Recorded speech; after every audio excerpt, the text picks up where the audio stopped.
Hello guys, welcome back to my channel. Hari ini saya kedatangan lagi alat murah meriah yang bisa membantu kita untuk berkamera ya.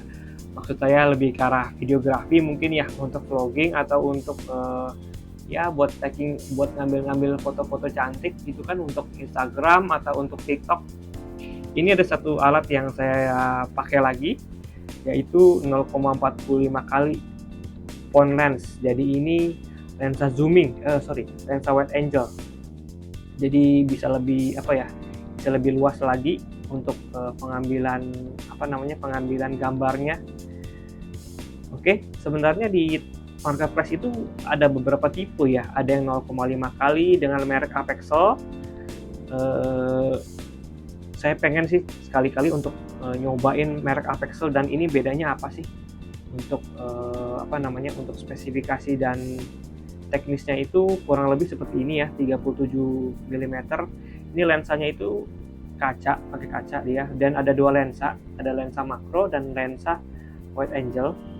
Jadi harus pakai makronya, nggak bisa pakai wide angle-nya doang karena buram banget. Saya udah cobain. Ini kalau misalnya buat kalian yang suka ngevideo atau foto pemandangan atau ruang yang lebih besar, itu cocok banget ya. Apalagi kalau misalnya kamera kalian itu nggak punya lensa wide angle, itu perlu banget sih kalau menurut saya ya. Kecuali kalian punya handphone yang udah punya lensa wide angle ya, kayak misalnya 13 Pro atau Samsung S22, itu nggak perlu lagi sih ya. Aduh, ini bungkusnya udah kerobek.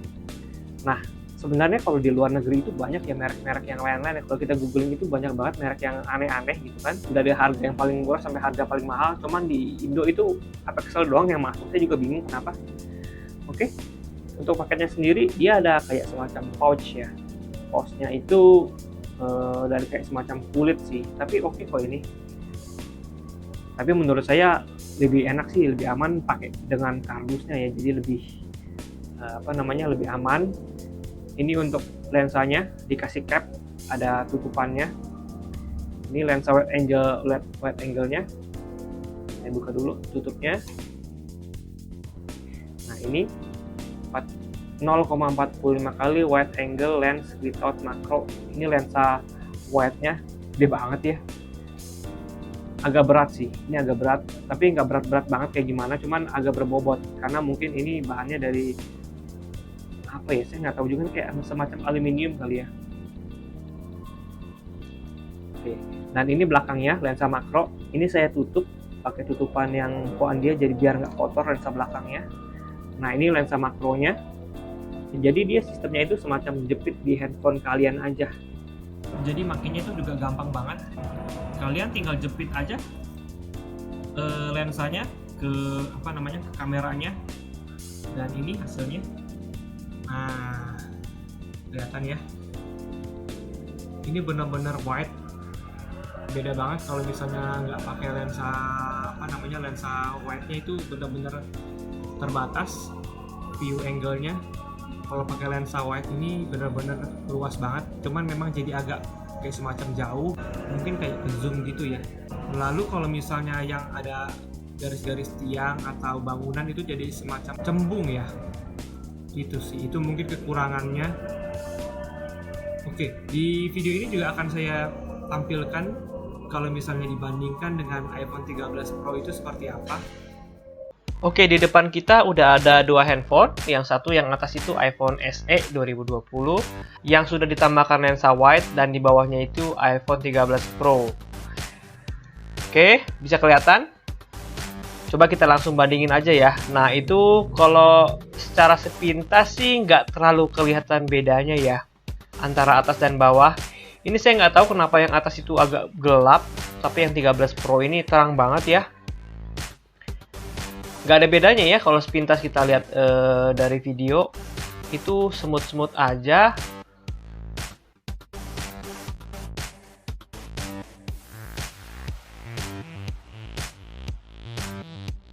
Nah, mungkin kalau yang di atas itu kalau ada kayak semacam tiang yang horizontal itu, nah itu udah kelihatan agak miring ya, agak cembung gitu ya.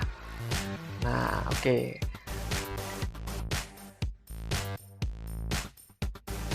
Di sini pas waktu di bawah itu makin kelihatan lebih jelas.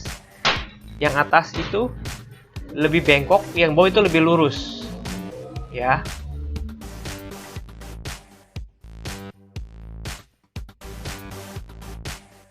Padahal sama-sama kita setting dengan 0,5 kali. Nah, kalau untuk warna sendiri itu balik lagi ke handphonenya sih ya. Si Pinterest nggak ada perbedaan ya kalau misalnya dibawa langsung gitu ya. Kita bisa kelihatan ya, di bawah juga setting 0,5 kali, sama-sama white. Yang 13 Pro itu bener-bener lurus ya, garis-garis horizontal. Kalau yang dengan tambahan lensa wide itu agak kelihatan bengkoknya. Jadi ya memang harga nggak bohong ya, iPhone 13 Pro itu kan ya kita tahu sendiri harganya masih tinggi banget, sekitar 16-17. Itu bener-bener wide angle-nya itu nggak ada cembung-cembungnya sama sekali, dan bener-bener kelihatan view-nya itu bagus banget ya. Tapi ini buat solusi kalian kalau yang pengen murah meriah gitu kan, pengen coba-coba pakai lensa wide angle sebelum beli gadget atau peripheral atau alat-alat yang lebih bagus lagi. Oke, jadi itu impresi saya buat kalian yang pengen coba-coba first timer, itu cocok banget buat dipakai.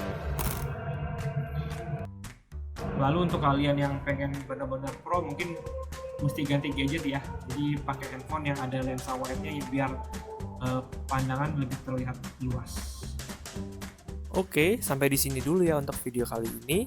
Silakan teman-teman subscribe, like, dan aktifkan lonceng. Sampai jumpa di video-video berikutnya. Salam sehat selalu.